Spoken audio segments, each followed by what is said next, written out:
Welcome to the Payroll Podcast with your host, Nick Day. Find out what it takes to truly discover what it takes to elevate your career within payroll as we meet with the industry leaders who are shaping the industry for tomorrow. Hello, welcome back to Payroll Question Time. Now, for those who don't know me, my name is Nick Day. I'm host of the Payroll Podcast. I'm also a Reward 300 member, and I'm founder of JGA Recruitment, which is a specialist payroll recruitment company. But that's enough about me.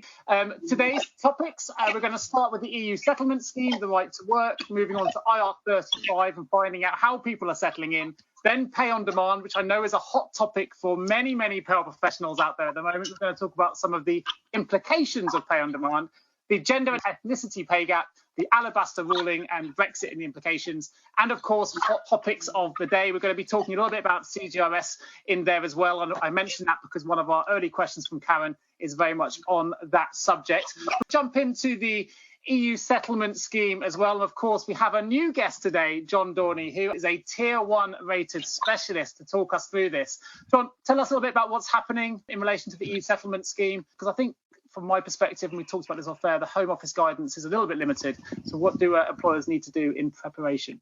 It is a little bit limited, and I don't want to go into too much detail, but I think it's important just to understand the background to it. You've got a date there, June the 30th, there's 48 or 47 days to go until the migrants have to be registered under the EU settlement scheme. And just for those who may not be so familiar with it, the EU settlement scheme came about following Brexit. Prior to Brexit, we were under European legislation, and European nationals would be able to live, work in the UK, but exercising treaty rights. If they're living here for more than 5 years, they would get the old European scheme. What happened was, as you might recall, on 31st January 2020, the UK left the Union, and then there was a transition period or implementation period when we decided to do, well, what's going to happen when free movement ends on the 1st of January. So the UK introduced the EU settlement scheme. It was started being trialled about the August 2019 through academia. And the long and the short is that individuals, European nationals and their European Economic Area nationals and their partners, it's mandatory, and this is the point I want to stress, it's mandatory, they have to register on the scheme by the 30th of June. The way the scheme works is it's an application. You can either use a smartphone. The situation is that on the 30th of June, that every European national and their partners and their dependents must be under the scheme, because after the 1st of June, 31st June or 1st July, they will then be working unlawfully. This then comes on to the right to work checks, and this is what's happening. Until 30th of June, the right to work checks are as previously, and this used to be like a paper checking of the individual migrant's passport or their residency documents. From the 1st of July, the way it will work for new starters, and I would actually stress that as well, it's new starters. The check is done by an online check. So the Home Office's idea is that everybody will have registered on the scheme by the 30th of June. Therefore, when employers do an online check, they should be able to pop up on the picture of the individual migrant and take a picture or a PDF scan of that for their file. The point is that you have to be on the scheme registered by the 30th of June. What employers can do, what they can't do. Employers, you can't actually provide any legal advice to migrants because to do so without being appropriately qualified is actually a criminal offence. But what you can do is you can point them to government gov.uk website, give them a steer on what to do and let them know that the 30th of June they do have to regularise the position. In terms of the right to work checks, as I say, at the moment it's a paper check. The old rules are in place until the 30th of June. And so if you have got a European migrant or a European migrant family member coming to you now, you can do the checks previously by taking a copy of the document in the presence of the individual and recording it on file. The other thing, as I said before, is you don't have to repeat the checks. So if we have any European nationals who are already working for us, and we've done the right to work check already, then that's fine. You can forget about it. You don't need to do it again. It's only for those nationals who are coming in, joining us the 1st of July. The reason that the changes come about is, if you think about it, with Brexit happened at 11 o'clock, well, Brexit was done in January, but the transition period, or the implementation period, ended at 11 p.m. on 31st December. So any European migrants who are in the UK exercising treaty rights or residents were sort of in under the wire. But since then, you've got people who are coming in post-Brexit who won't be eligible to join the scheme. and therefore won't have be under the settlement scheme. And those individuals have to demonstrate their right to work checks under the points-based system, same as you would with somebody under the old Tier 2 general migrant visa or skilled worker visa, as it's now called. As I say, the employers, what you have to do is let people know about it, but there is no obligation on you to do anything to actually to assist or massively help them. The future issues that I can see is the way it works is when you apply for the EU settlement scheme, you either get two types of status. You either get pre-settlement status, or you get full resident status if you've been in the UK for 5 years or more. If you get the pre-settled status, then that will give you 5 years to stay in the UK. And during that time, once you get to 5 years, you can apply for settled status. And obviously, those who've got settled status will have it automatically. The issue that I see is I'm not sure that the Home Office has actually made it quite clear that this is a mandatory requirement. And also that this is the important thing, that all European nationals who are already here under free movement of workers' rights and who already have got permanent residency under the old rules, they also have to get residency under the EU settlement scheme. If you have permanent residency as European national previously, that's great. You've still got to get on the new scheme by the 30th of June. And that's the same for their dependents. And I'm not sure that's absolutely clear. The other issue that they have with the scheme is it's quite odd, because if you get the pre-settled status, which allows you to stay in the UK for 5 years and then go for settled status, you can actually leave the UK for up to 2 years and then still come back and carry on working. The problem is when you go for settled status, you can't have been out of the UK for more than 6 months in a 12-month period. So what could quite conceivably happen is you get people getting pre-settled status for 5 years. They leave the UK for over 6 months or 8 months, then come back. And then when they actually go for settled status at the 5-year period, they can't, because they can't satisfy the residency requirements. So that's one of the issues, I think, for the future. The Home Office have said that anybody who is late, because there are people saying there's going to be lots of people who are late in applying or don't realise that they could apply, they will give them as long as they've got a reasonable excuse, they will give them 28 days to make an application, and at which point they can get the residency. The issue is important, because if you employ somebody without them having the requisite permission to work in the UK, the starting point is £20,000 fine. And if you knowingly employ somebody who's got right to work, it's unlimited fine, and the directors can go to prison for up to 5 years. So it is quite serious. On top of that, as most departments like to do these days, they like to name and shame. So you get your name put up on the Home Office's website saying culpable of unlawfully employing people. And also, if you have a sponsorship licence, which many employers are now getting because of Brexit, to be able to tap into the European labour market, you will lose your licence. So it's actually quite serious consequences. But distilling it down, the EU settlement scheme is mandatory.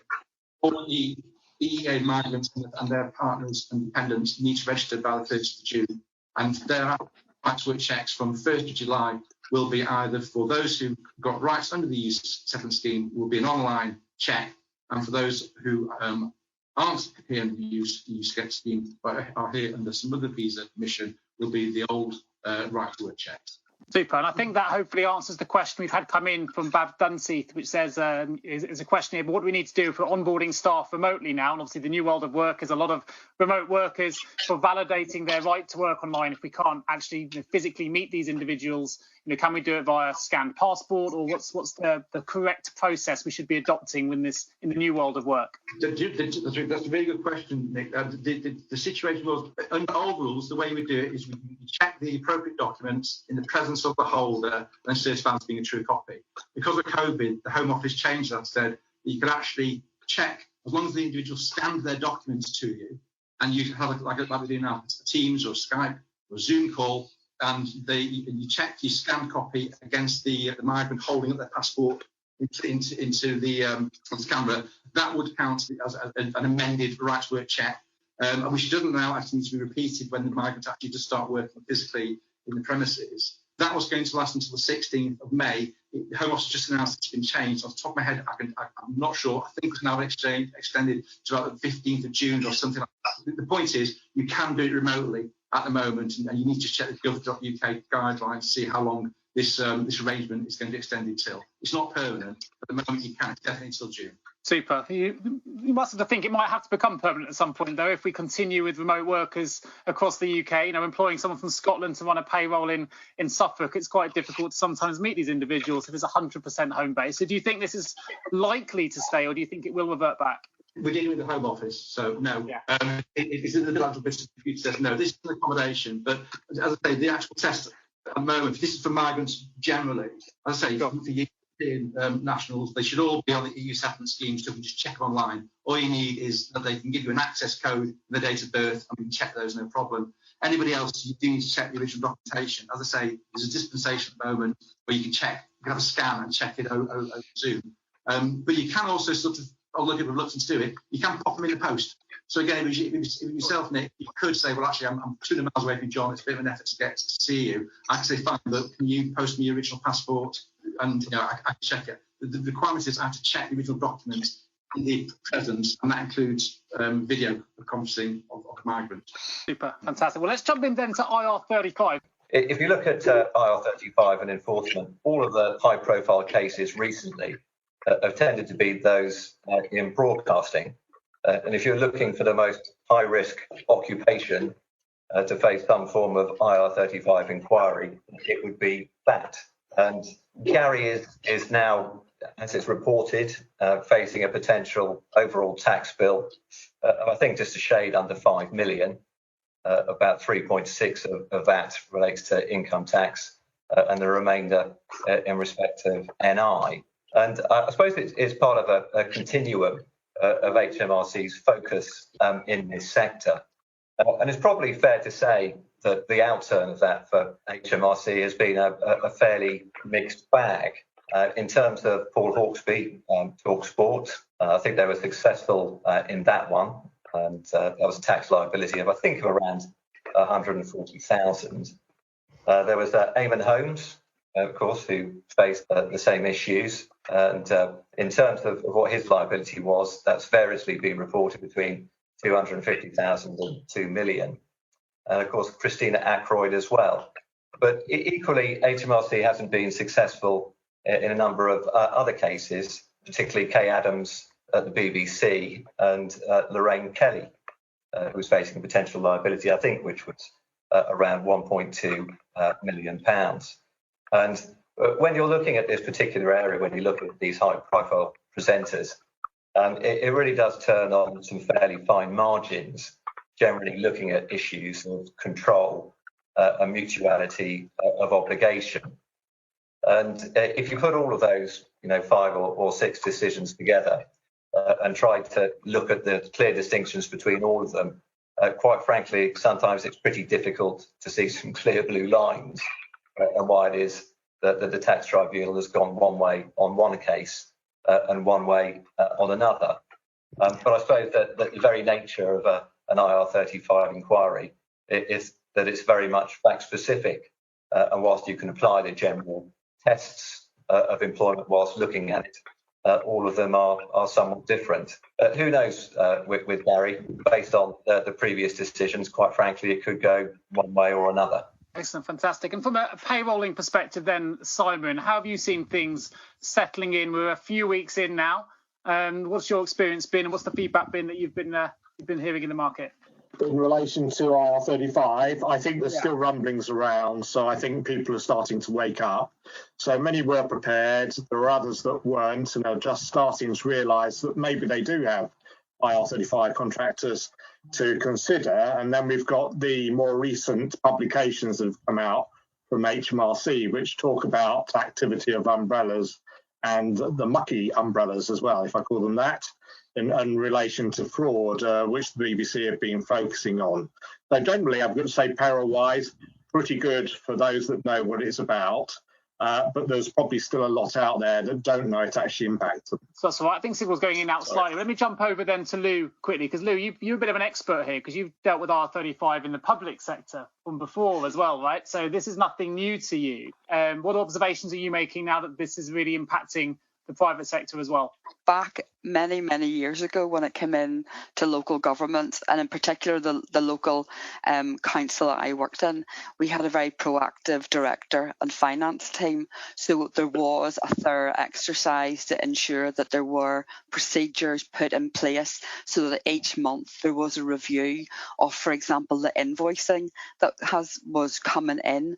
I think that's something that maybe now we're in May, we're into our second month, that people maybe need to go back and evaluate and make sure that they do have those procedures in place, that there is a review of invoices. And it's not just about the payroll team. Obviously, the bottom line for payroll in IR35 is the responsibility to make those payments and to report via the RTI submissions, but it's a business as a whole. Each person who signs off an invoice has the responsibility to know and understand about that individual that they might be signing off some time for, to step back and think, should I be making the teams aware that this person should actually be paid via the payroll rather than via a consultancy. And I think it's about the whole business looking at it. May, to me, it's going to be the month where, as Simon's already said, businesses will start to think, oh, we don't have a procedure in place, or, oh, that person needs to quickly get online and get this resolved. From a managed payroll point of view, we have had businesses come and they want us to go back and look and review over the last year what has happened in their business so that they are actually compliant with IR35 and to ensure that the records are correct. And I imagine that's something that you've been, Samantha, because obviously you've got a lot of client payrolls from your side. So is that similar? Do you echo the similar thoughts to Lou? Yeah, absolutely. Similar thoughts. Oddly enough, I was talking to colleagues about the very subject of payroll working reforms this morning, and I was asking those at the front line, how is this impacting you? And I have to say the responses make me kind of mirror what Simon's already shared in terms of his concerns. I think there's a lot of clients who maybe haven't got the message because we're not seeing any from the client base that we would expect to see. Maybe some more additions to the payroll. We're not seeing them and identified as off payroll workers.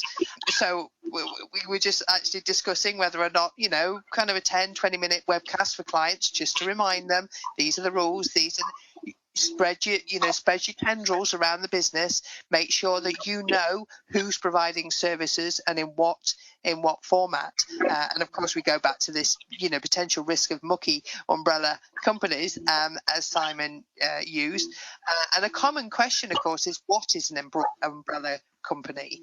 And there are perfectly legitimate umbrella companies that are set up to support individuals who provide their services either through a limited company and who are looking for somebody to do the administration for them because they will process their payroll for pay-as-you-earn tax, essentially taking them on as an employee. But if you have an umbrella organisation, either because you're using their services or because you're considering using the services of an umbrella company, it's been aware if they're offering to save you taxes, have more in your pocket and less to the taxman, then be warned. The chances are that umbrella company is not operating legitimately, and watch out for signs of that. That promise of saving significant taxes invariably fails to stand up under any investigation, and HMRC absolutely never kind of rubber stamp any umbrella organisation. So if that statement is being made, you need to be aware that they're likely not to be legitimate, and actually you risk then not only being given a big tax bill by HMRC at a later point because of non-compliance, not yours but theirs, but also potentially you end up in a situation where your taxes that are being made, deductions from your pay, aren't being paid over to HMRC. So you could end up with a double tax bill, and that's one of the big key risks that we need to get that message out there so that every taxpayer knows, and every individual knows. Sorry, Nick. I think it's important just to point out that the government website has the 10 things about due diligence that you need to be aware of. And, it is a quick referral point for businesses. And also back to what we've said for the last year over the furlough claims, evidence everything. You need to have your evidence for the decisions that you're making and have that saved down so that if you're asked questions, you're able to go back and say what you were referring to. Sorry, John. Yes, no, because I'm thinking a few points, if I can, Nick, just generally on IR35 and where we're at. I think I'd mirror points that other people have made, that there are still a lot of organisations that are still just waking up to it, and if they haven't properly due diligenced their supply chain.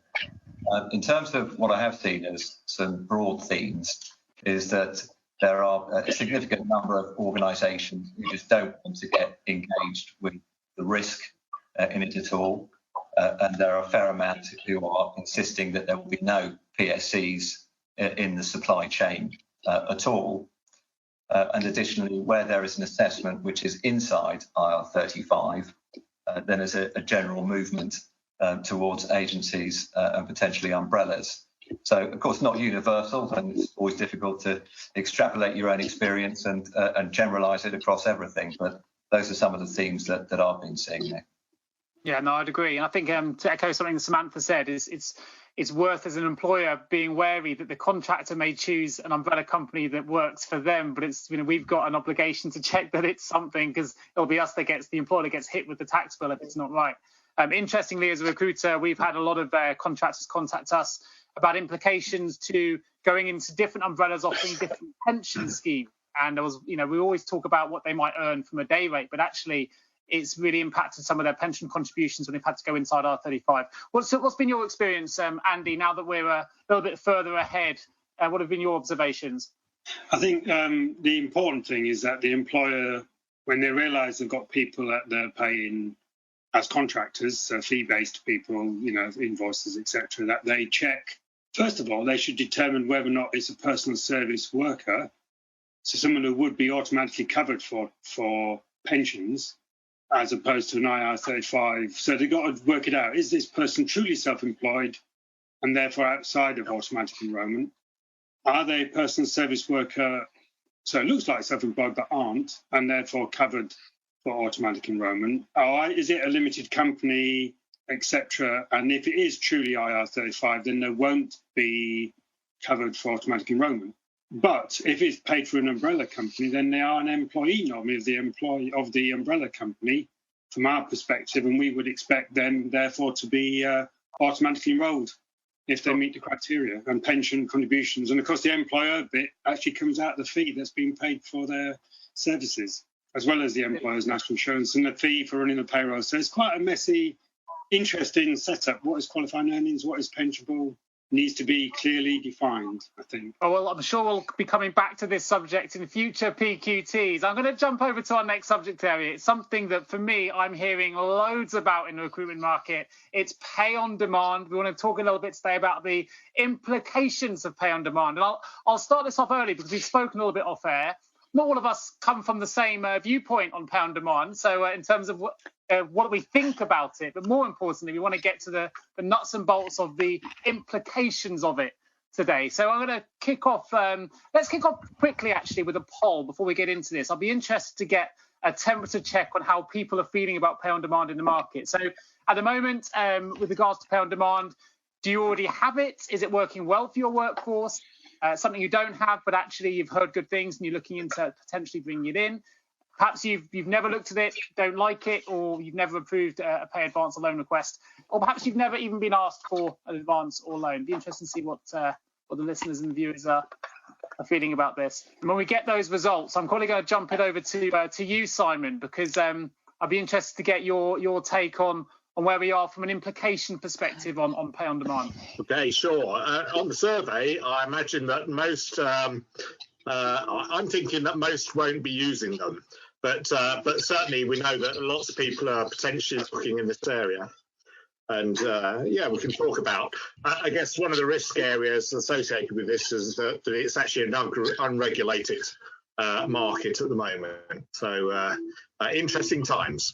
It touches on our first question that's already jumped in. I will come back to those poll results in just a second. Ogo has already jumped in with a question about how it's going to affect RTI submissions. Is it going to be a disguised remuneration for PAYE purposes? Will it affect universal credits and other bits as well? So I'm going to tackle all of that in this discussion, Jacqueline, I hope. But before we get there, interestingly, let's kick off with these poll results. So what are your thoughts on this then, Simon? Yeah, they're exactly where I thought they'd be, actually. So, the highest result on the no, and equally, I mean, you've got a 72% there where actually it's not really been a consideration. But however, it's developing, isn't it? So there's a 28% area of thinking, let's look at this. I think when it comes to pay on demand, Samantha, let me take it to you. We all think we know what it is, but maybe it's worth having a conversation about what it is and what it isn't. So can you explore that area a little bit for our viewers? Indeed. Pay on demand is considered in its ideal format. And I have to say to anybody who's joined us today, we were almost at odds. Almost at odds. We were at odds, almost at loggerheads on our early call this week. In terms of those for and against it. So it's for employers who use it. And I'll be honest, 12% are currently using it and it works well. And I would love to hear the arguments for, because we do need balance in every discussion and debate. So I'd love to hear in the chat box what those ideas are for this.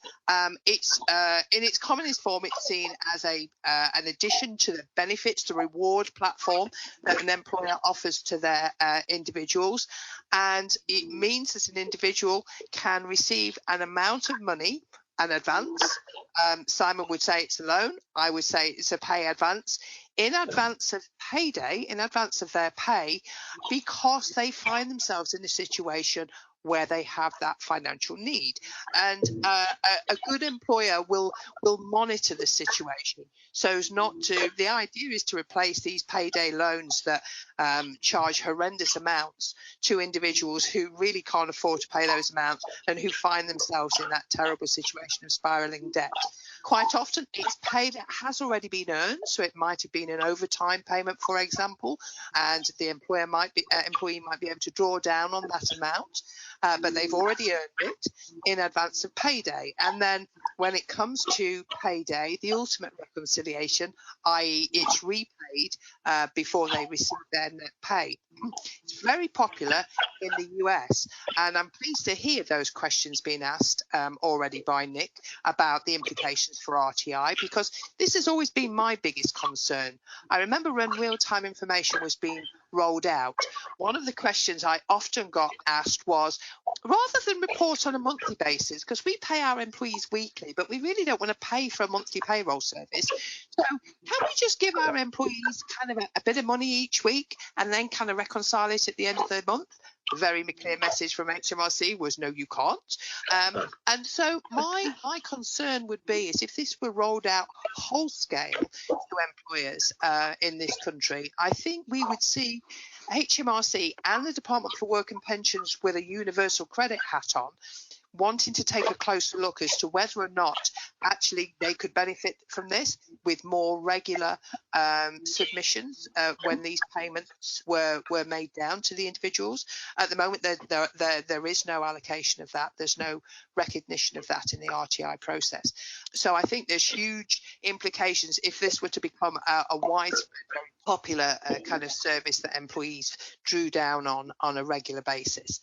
But I have to say, there are employers who that 12% represents in terms of our poll findings who do use it and they find it works well. And I've seen presentations from them and their employees who speak very highly of it. But they're well-managed schemes that don't run the risk of employees falling into a spiralling debt situation, which would be one of my key concerns on this, not just the long-term impact of real-time information and universal credits, but that continuing spiralling debt.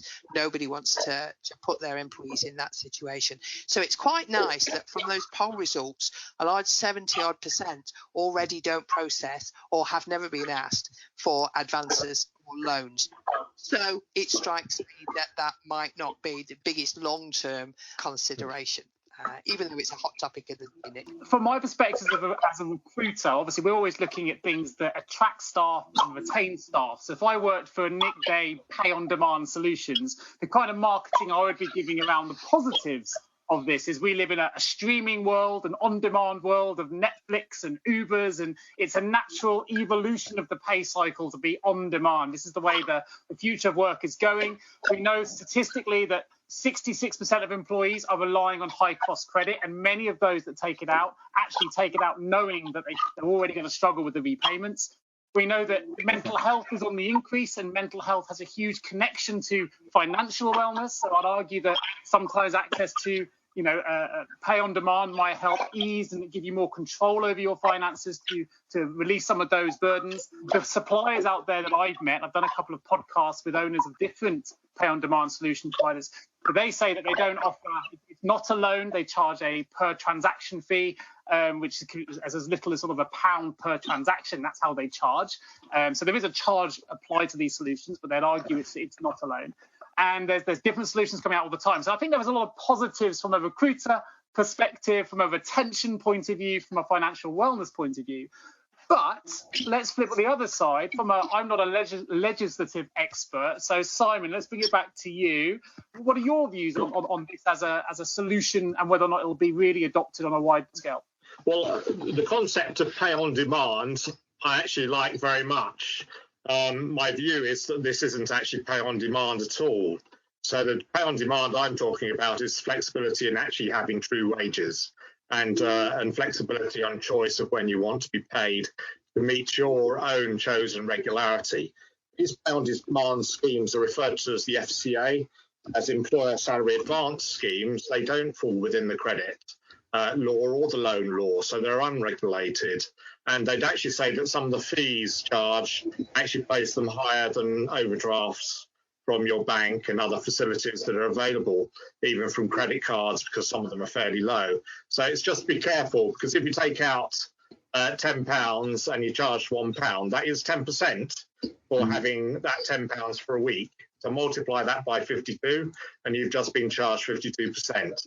It's actually understanding some of those, but there are the other implications, and the others mentioned by the FCA, for the fact that they're potentially seeing an element of those that are dependent on getting money out early, which at a low rate, to then reach a point of the month where they need to go to a payday lender to make up the difference, because they don't have that money coming in anymore.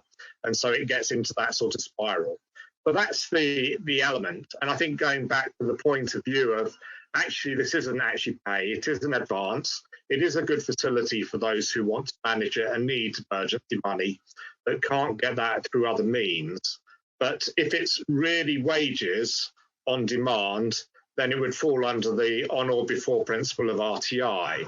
And so it's kind of, let's call it what it really is, and not pretend it's something else. And if that works, fantastic. That's kind of where I come from a little bit, Nick. But as a capability, that's fine. But let's go with our eyes open, because we've also got to be careful, as the ESAS company is a partner of the employer.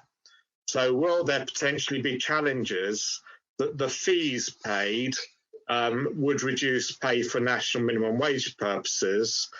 Could it impact universal credit and RTI? And at the moment, it's not. It's an unregulated credit capability, as stated by the FCA. They don't plan on bringing in regulation for it at this point because it's in its infancy. But it's just being careful with it and understanding what it really is. So sometimes they say you're getting your earned wages. You're not. You're getting a loan or a credit capability until you get your earned wages, and then you'll pay it back. If it's called that way, I think that's fine. And also, I think there's then, which Andy may be able to come into, actually, how does that sit with qualifying earnings for pension AE, if it's actually truly your wages on demand? And so it affects so many things. So the question is good, but at the moment, ESAS is not considered a payment of wages at all. It's actually a temporary credit facility until you get paid normally. I've got a question for Lou, which I'm going to just reference early doors before we get there. So some of the average withdrawals on this basis, if you look at, I had a look at the different providers that I've spoken to on podcasts, and the average that the people have access to this, they're taking around about £70 a week in advance. Now, obviously, we don't know what they're earning, but that's an average amount. So not their full earnings, and often with these solutions, you can limit how much of your earnings you can take in advance as well. So there's lots of different things to consider if you are thinking about a pay on demand solution. But from a broader view, Lou, what I'd like to know is, I've asked Simon this before, which is why I'm not asking Simon deliberately this time. In the future, if this is going to be widely adopted, do you think this is the start of the dissolution of the monthly pay cycle as we know it? We've come to love the monthly pay cycle. We love the month, because that's when our mortgages come out, it's when our bills come out. But in the future, is this the beginning of the end of the monthly pay cycle as we know it? At the moment, I don't believe it is.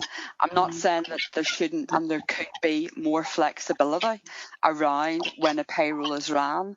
From my point of view, my personal opinion is, along with pay and demand, then to me, if that's seen as a reward and a benefit, we also then have to build in financial well-being for employees so that they're educated and they know then how to better manage their money for the bills that they've agreed that they will pay.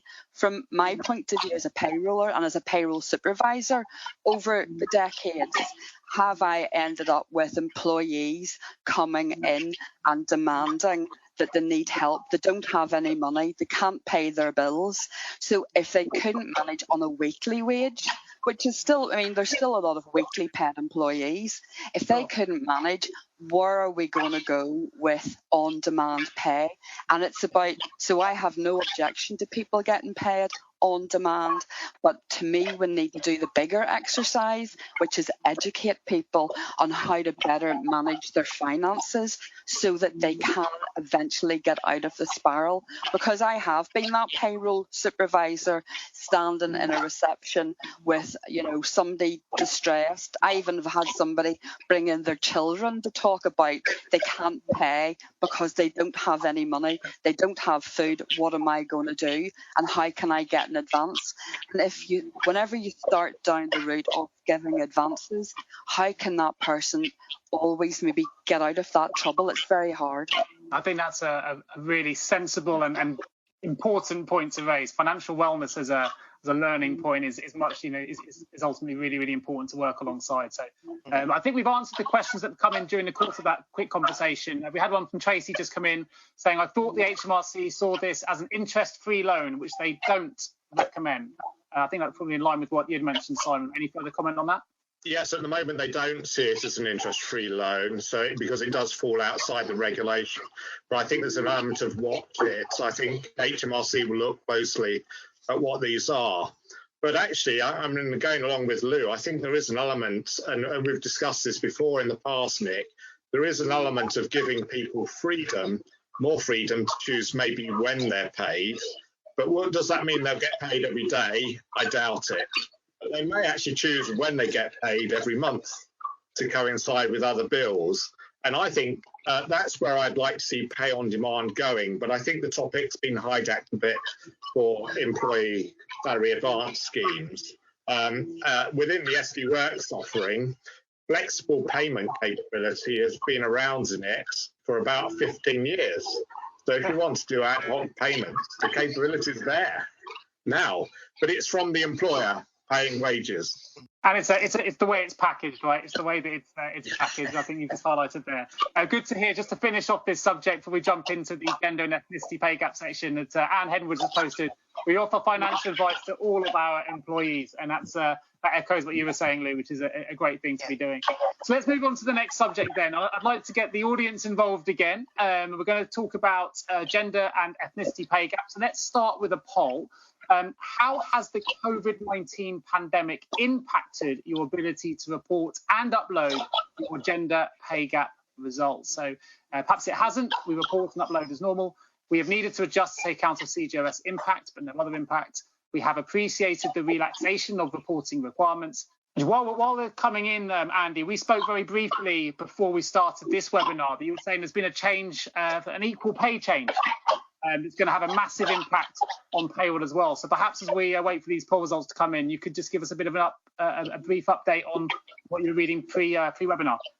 We were just chatting about future topics, and one of those could be the fact, obviously, the Supreme Court made a judgment that it is okay for tribunals to consider again whether or not, I believe it was ladies working at who are on the tools compared to the warehouse staff who are mainly men. The tribunal could reconsider whether or not the equal pay is being given. Now, if the tribunal decides in favour of equal pay, it hasn't happened, then obviously the ladies need to be reimbursed that money, which will have an impact on many things, including pension entitlement, etc. So we wait to see what happens from the Supreme Court passing it back to the tribunals to consider again what the outcome is for an equal pay. And it's not just one, there's numerous cases, I believe, in the waitings, a bit like the gig economy. There's lots of stuff going on in the background which could impact payroll. I don't know if Simon might have more of an update as well on that. There'll be a subject to come back to then, I think. We've just had these results come in. Samantha, what are your thoughts on these results? It says 50% we report and upload as normal, but 19% we don't have to comply with the obligation. I'm pleased to see that top line 50%. Certainly, last year, as the majority of us working in payroll were kind of struggling under the weight of the pandemic and furlough and the coronavirus job retention scheme, we were very much aware that actually for many it was almost business as usual. They might be working from home, but actually preparing for the reporting and uploading that's business as usual. That's an everyday occurrence for them, and they were on it. And actually that last year's exception possibly came too late anyway to have had any real benefit for them. But it's good to see that 19%, and I think it's from this angle that my kind of thoughts were turning. And forgive me, it's the policy head I've got. I'm aware that when gender pay gap reporting first was introduced, of course, it's for employers with 250 employees or more. In Wales, Scotland and England, the obligation is on them. So for smaller employers, there is no obligation to report and upload their results. And so this 19% have probably thought, yeah, okay, don't need to think about gender pay gap reporting. But when gender pay gap reporting was first introduced, the House of Lords carried out a review and published quite a scathing report, particularly on the legal profession, for choosing, particularly for the partnerships who had chosen not to report their gender pay gaps. But it made a recommendation that actually the Government Equalities Office consider reducing the headcount to 50 employees or more. Now, the response from government was, yeah, thank you very much. We'll take that feedback, but we'll consider it when we carry out the statutory period of review, which I believe was a 3-year period. I may be wrong there, but I think we're now hitting that 3-year period. I'm quite keen to think about whether or not government will come back and say, actually, this is working well for these affected employers. Let's see it rolled out a little bit more. And supported by the outcome on this equal pay claim, I would like to emphasise, of course, that gender pay gap reporting is not about equal pay. It has a wider brief. And of course, I'd also be interested to know where we are with ethnicity pay gap reporting and see what impact that could have on an employer obligation going forward. But this is, again, a prime example of where payroll and HR or payroll and other parts of the organisation need to work very closely together to ensure that they have accurate information. Absolutely agree with that. And so, Simon, we were talking pre-webinar about the gender question, because I understand from income tax purposes you can't be gender neutral, but obviously people can change. It's relatively fluid now. You can change gender whenever you decide to. So how does that impact from a payroll reporting perspective? It adds a complication to it, because you're quite right. It's a question we frequently get asked is someone's declared themselves to be gender neutral. Can the payroll accept that? And the answer is no, it can't. You have to declare a gender, male or female, otherwise HMRC will not accept the submission from the employer at all. So there are gender recognition requirements for taxation purposes, although it has relaxed. So you'll find that this year on your P60 and probably last year on your P60, it no longer has a gender on it. It's gone. But 2 years ago, it did have it, but it's still a compulsory field on the RTI submission. So the gender for tax purposes is different to the gender for employment law purposes. And I think under gender equality and the gender pay gap reporting, it's your stated gender that you want to be that is taken into account. So it offers, if I put my cynical hat a little bit, an element of fluidity. I don't know if John or someone like that can comment a bit more on that fact, but there's an element of I can tell my employer I'm a cat if I wish to, but I can't for tax. Yeah, from an employment law perspective, you're right. There was a fairly recent case concerning someone who was transitioning, worked for Jaguar Land Rover. And I have to say that they were treated pretty poorly within the workplace. There were all sorts of comments that were made. Management didn't deal with things in an appropriate way. And perhaps inevitably, in these type of cases, there was around toilet facilities, and which toilet facilities could be used. And it was so bad that I think Jaguar went down for an award somewhere in the region of £180,000, which Employment Tribunal is right up there, is the most significant. But one of the issues that was resolved in the Jaguar case was really the fluidity point which Simon uses. And there is a broad spectrum, of course, of gender identification. And within that, you can have, of course, people who are intersex, people who are non-binary, and people whose gender identity can change on a weekly basis, or even indeed within the course of a day. And before the Jaguar case, there was some debate as to whether gender identities were rigid and there were a limited number. But I think the general direction of travel is that there is a spectrum of gender identity, and to be quite frank, where you place yourself on that gender spectrum is really a matter for the individual. And of course, from an employment perspective, there used to be, under the Pre-Equality Act law, a need for some form of medical supervision when you were looking at issues of gender identity, and there is none of that anymore. So I think the general direction of travel is all going one way. I think to an extent there's been some recognition of that within government with the decreased cost of the gender recognition certificate, which was, I think, £140 and is now being changed to £5. So certainly if you're looking at the spectrum, there's a fairly broad spectrum, and you can place themselves, I think, pretty much anywhere on that they would wish to do. And you're not fixed on any particular identity at one point in time. Not only in IR35, there are some distinctions between the tax perspective and the employment perspective. Sure, that makes sense. You put that really clearly, so thank you for that. And Lou, I understand there's some impacts on the JRS scheme as well. Yeah, I mean, the most important thing for today is it's the deadline for submission for your April reporting and submission, and to make sure that you have all your evidence. I know I must sound like a broken record, but I can't reiterate enough how important it is to have the evidence relating to the period, because there have been some changes from the 1st of May.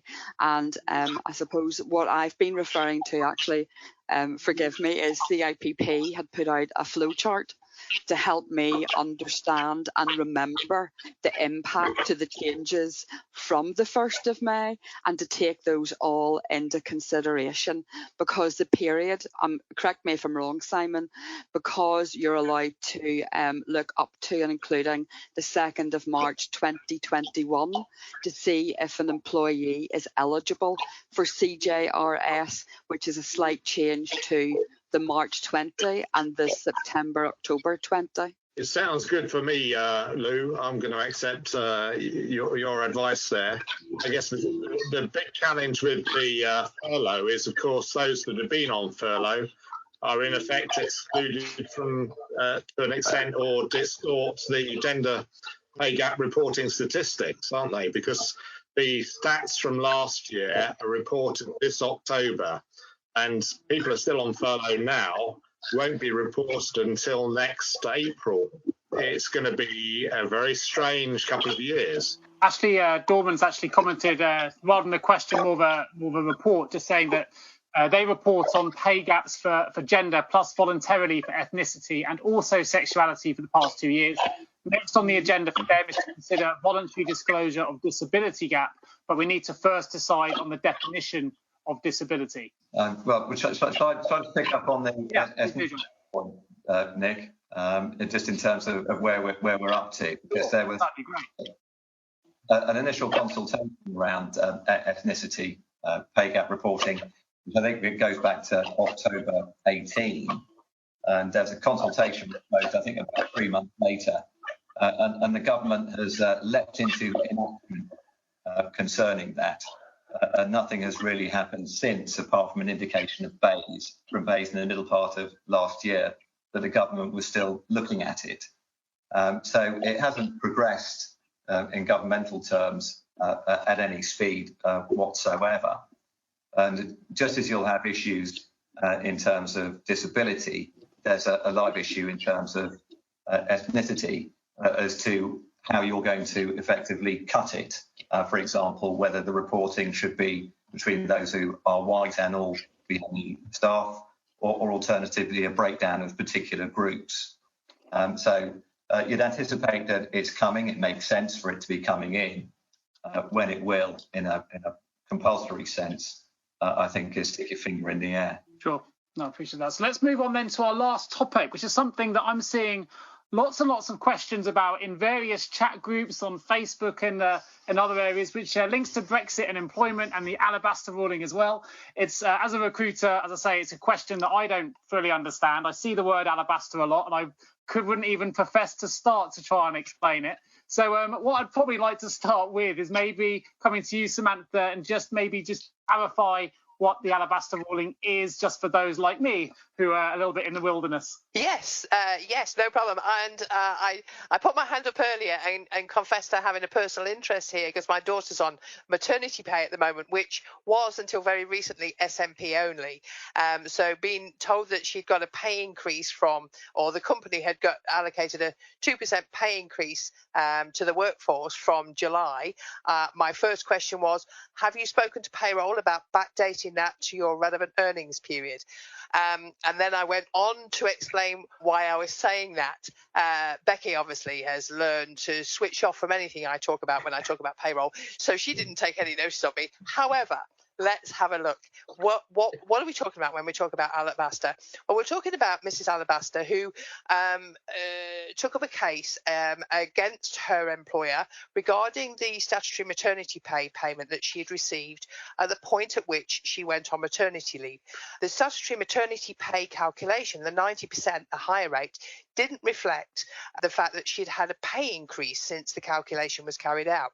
Now, Gillespie, which was an earlier case, had talked about earnings in the relevant period. So it had looked at a pay increase that happened or affected the earnings in the relevant period. Whereas Alabaster went that step further and said, actually, my pay increase didn't happen in the relevant earnings period. It happened later. But now SMP doesn't reflect the pay that I'm on as I start my maternity leave. So I think SMP relevant earnings is wrong. Wherever you sit on that, she went a long way through the courts and appealed and continued to appeal. And the European courts ultimately agreed with her, which is fine to a degree. We could accept that. We had accepted Gillespie. There was a certain amount of common sense. However, what the ruling came out with was, right, okay, if any employee who is on maternity leave, if there is a pay increase that is introduced at any point during their maternity leave period, that will impact the earnings in the relevant pay reference period. So that's a long time. Anybody who's aware of their relevant period will know it starts or it ends 15 weeks before the expected week of confinement or date of birth, and it works forward or works back 8 weeks. So we're looking at a heftily long period of time, any time from 23 weeks before baby's due right through to a year, 52 weeks after maternity leave has begun. So that's a long time. So any pay increase, which can include national minimum wage, that has now been confirmed, will affect earnings in the S&P 90% rate. We wanted to discuss that because it's an important one. Even now, it continues to be discussed and debated. And so we really wanted to kind of raise awareness. I have absolutely no doubt that anyone listening here today will know all about Alabaster, but just in case, it was a that's fantastic why we wanted to discuss it. overview. I now feel skilled up, so that's good, Samantha. So let's pick up on that national minimum wage piece then for you, Simon. What's the impact of national minimum wage, especially for those on furlough, in relation to this? Well, yes. Well, the significance of why national minimum wage is mentioned is because of the significant rise for those aged 23 to 25. So the national living wage now applies to those aged from 23. So in effect, they've had an 8-9% pay rise this year. If they're on maternity leave, does that impact their S&P average earnings calculation? And the implication from the Statutory Payments Consultation Group minutes is that national minimum wage raise is a pay rise, and therefore it should be taken into account when calculating the qualifying period. I mean, I've got to say that's a policy legal view. Other lawyers may come up with a different view, but that was the DWP view, their legal advisors, that it does.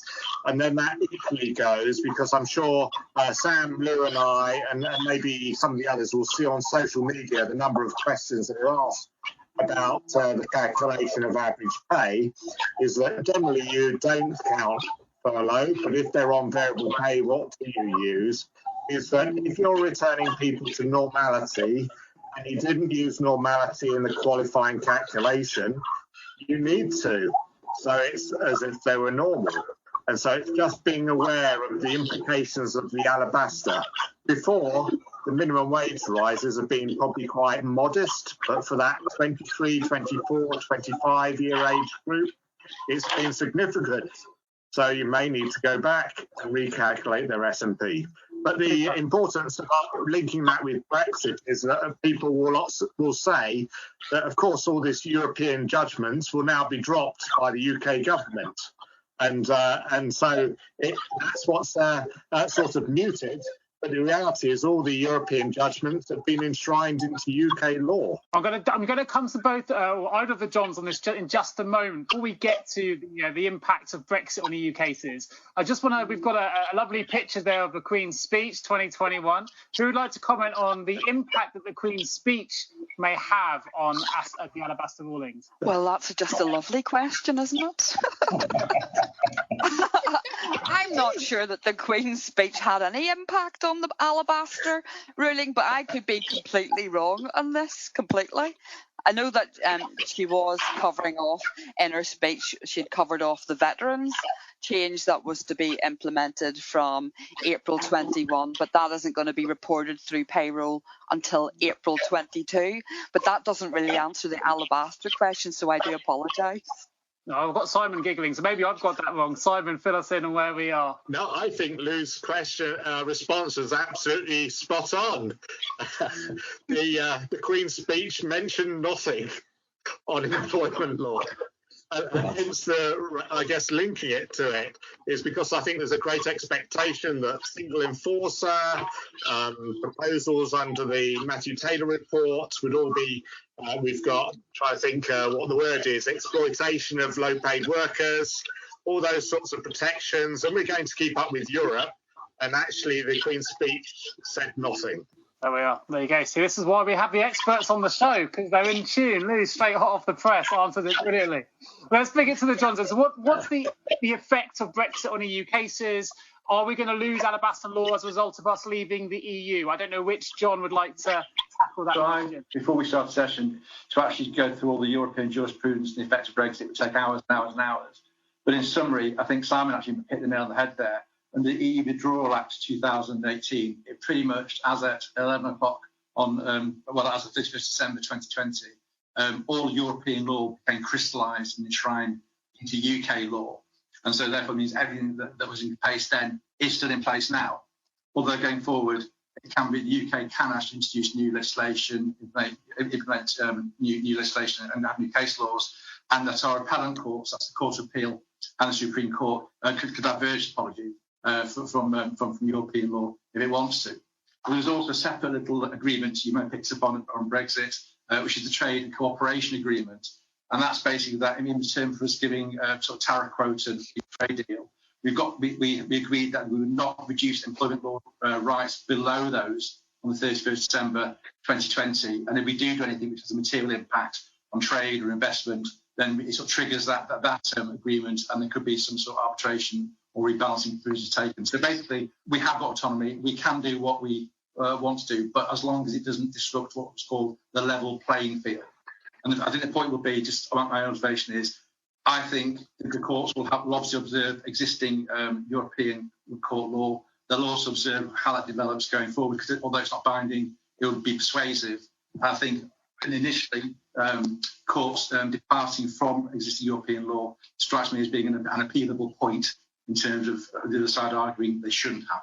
Yeah, I think from a practical point of view, Nick, I mean, let's face it, if you take a step back, there's an awful lot of UK legislation which derives from Europe, and some of it we've gold-plated. So, for example, the TUPE regulations, we've gold-plated those regulations.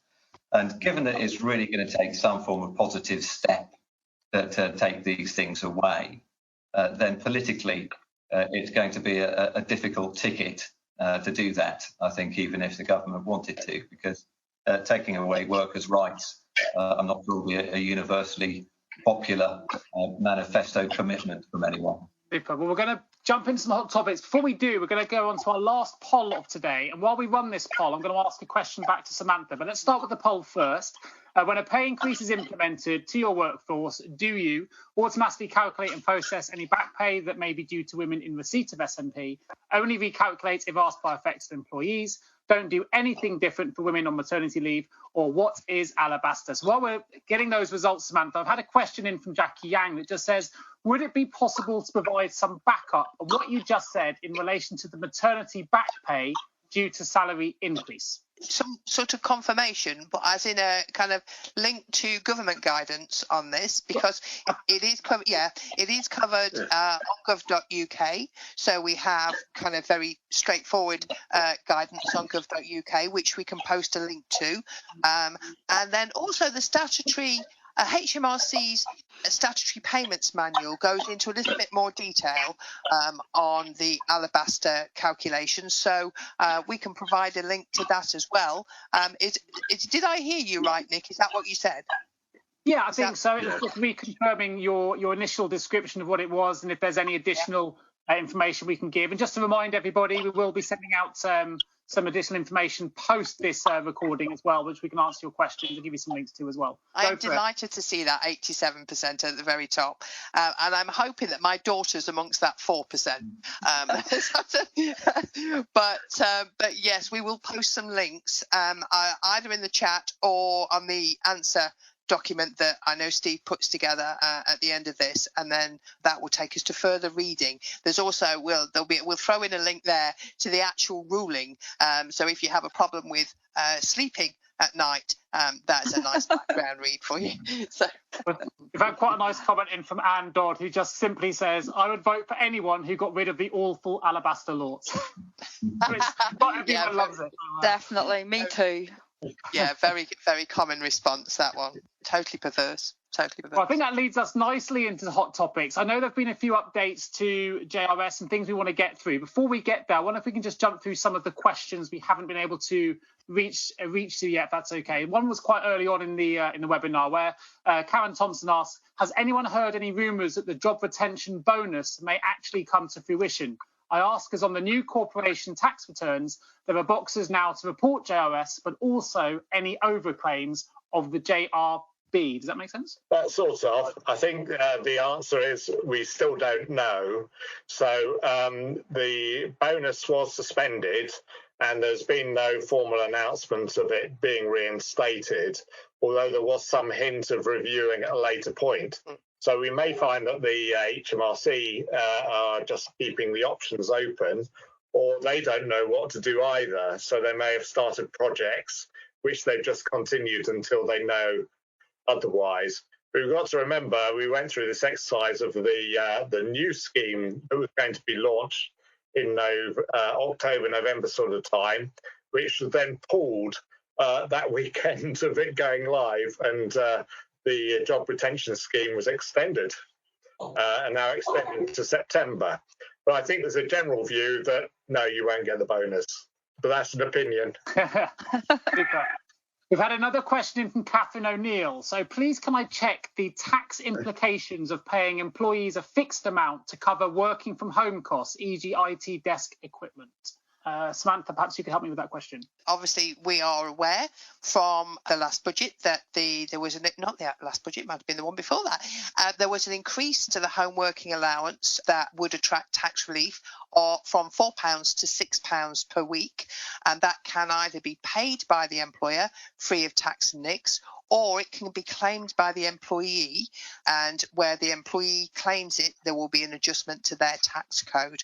And last year, HMRC said even if you haven't been working all of the year at home, they will allocate the whole year's worth of allowance to your tax code and an adjustment that way.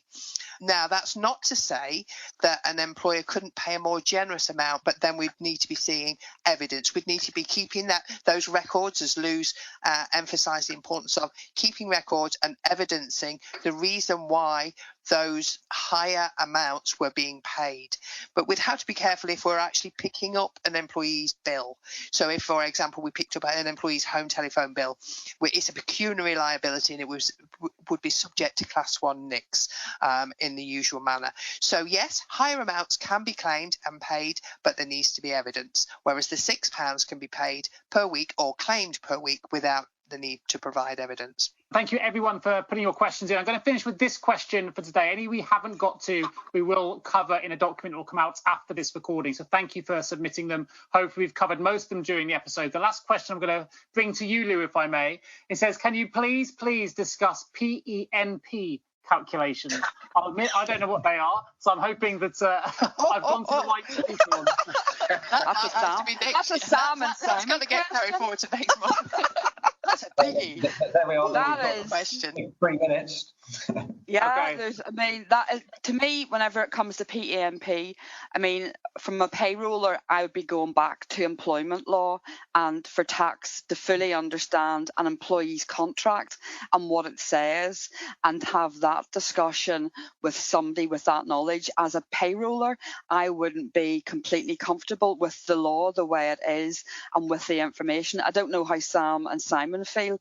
You really need to understand the contract and the periods that are being paid, and you need to take advice to make sure that it's going through the payroll correctly, because it's one of those ones, it's like Alabaster, but even worse really.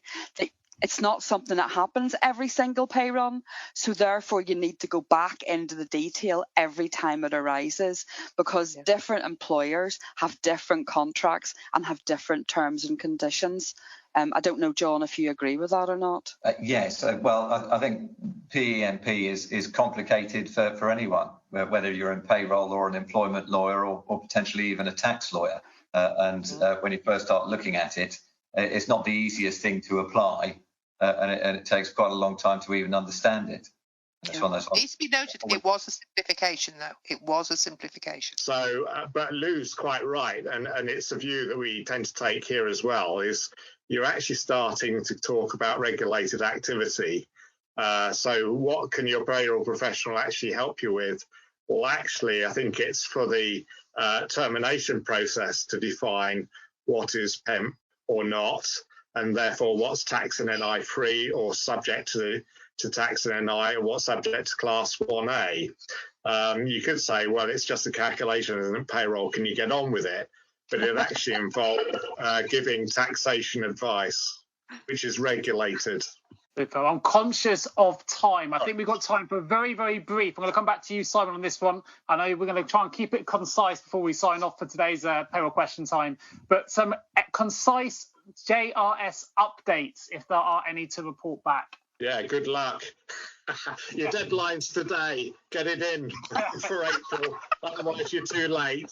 And don't be confused on the earnings views. You've got to go back to the original point. So you've now got 3 judgment points for reference salary and usual salary. Look at when they started their employment and were first reported, as it's the earliest point, but still counts. And furlough pay is not subject to national minimum wage, so don't think you have to raise it because you'll be committing fraud.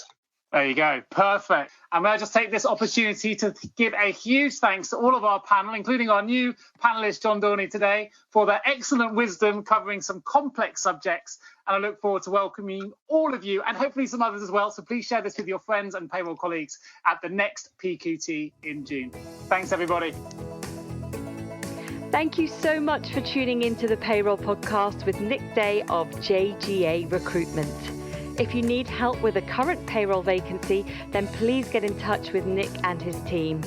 All contact details can be found in the episode notes.